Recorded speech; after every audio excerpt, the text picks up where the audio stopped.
Kita beralih ke sorotan lain, saudara. Korban kasus dugaan pelecehan seksual yang dilakukan oleh penyandang disabilitas di Mataram, Nusa Tenggara Barat dilaporkan bertambah menjadi 10 orang.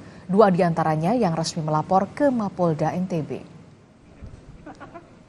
Unit Pelayanan Perempuan dan Anak di Reskrimum Polda NTB menerima laporan seorang korban terkait dugaan pelecehan seksual. Komite Disabilitas Daerah NTB menyebut 2 orang melaporkan tersangka atas kasus yang sama.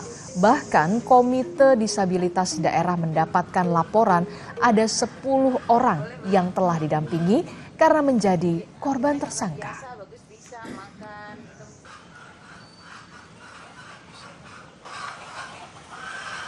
Jadi kan ketika kasus ini berkembang begitu ya, menjadi viral, ternyata yang di luar dugaan kita awalnya hanya berusaha untuk mendampingi tetapi malah yang terbalik, masyarakat banyak memberikan informasi ke KDD soal adanya korban-korban baru yang totalnya sekarang ini sekitar 10-an korban baru yang sudah terdeteksi, kemudian berani ngobrol, apakah tetangganya atau apa yang menyampaikan, ada temannya yang menyampaikan, totalnya ada 10. Sebelumnya, saudara, pada hari Selasa 3 Desember, masa tahanan rumah tersangka telah berakhir dan polisi langsung memperpanjang lagi selama 20 hari ke depan.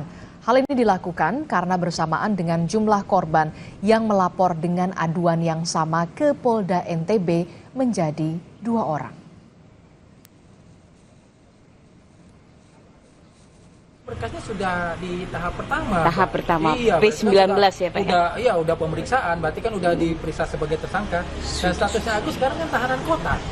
Tahanan rumah ya? Tahanan rumah. Sampai tanggal berapa Pak? Habis hari ini. Hari ini? Perpanjang. Oh, akan diperpanjang.